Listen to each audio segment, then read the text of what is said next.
It took only a few hours for Cody Clark to confess to murder. Officers found Cody drunk, nearly naked, in the backyard of a random house on the northwest side, his clothes covered in blood that clearly wasn't his.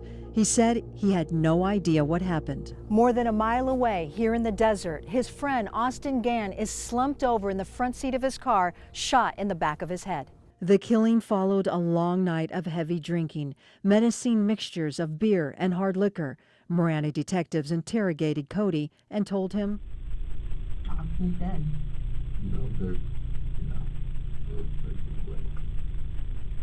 There's no way that went from after that.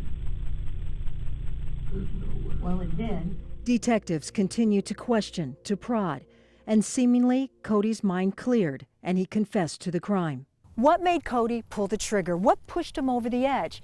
Cody told detectives that he felt threatened. He was sitting in the back seat of Austin's car when his friend reached for the center console. Cody told detectives, "I remember getting an awkward feeling. That's not the first time I've been drunk and gotten a feeling in my stomach to where I know in my head something is up, something is not right, and people." His mother, Tara Clark, says there was nothing wrong with Austin. Rather, something wasn't right with her son. After experiencing combat trauma while deployed in Afghanistan, Cody became hypervigilant. Always scanning everything, and no one was allowed to get behind him. He will stand to his side so that he can see.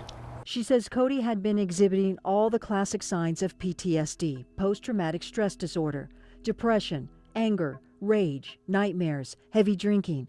In a drunken rage 3 months before the murder, Cody drew his gun and threatened to kill Tara and other family members, as well as himself.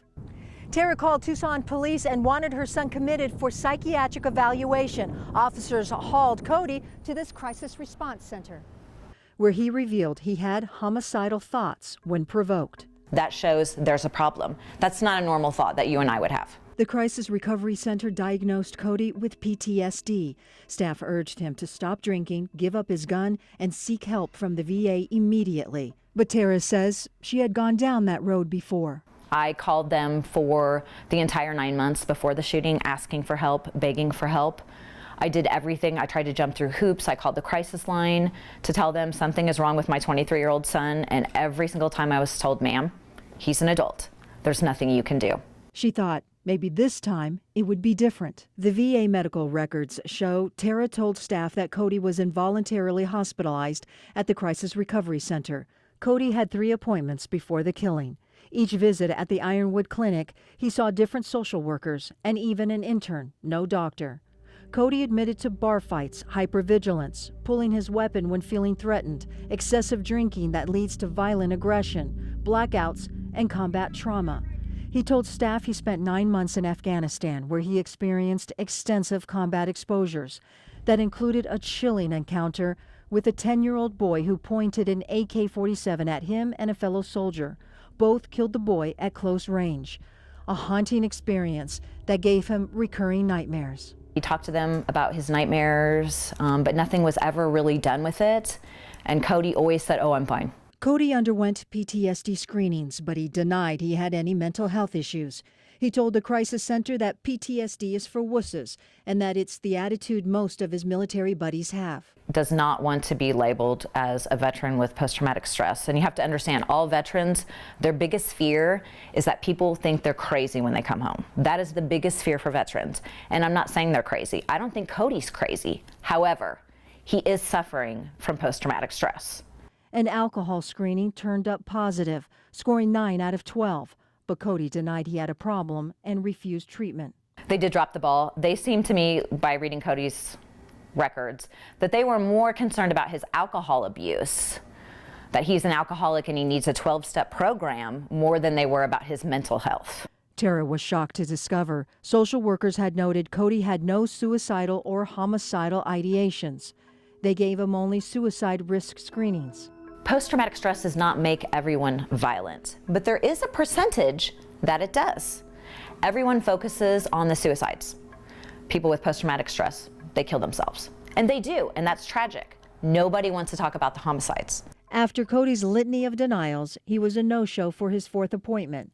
The social worker noted he was not a high risk and there was no need to follow up. 3 months later, during the interrogation, the day of the killing, Cody told detectives as he sat in the back seat of the car with the gun pointed at his friend's head, he snapped. He said when Austin reached into the console, he thought there might have been a weapon, a knife. He said, I could only imagine what was in the center console. It could be nothing, but in my head at that point in time, this is it, 'cause it's me or you. I shot him out of my fear of my life, and I ran. Why did you come forward to us? Because the system is broken.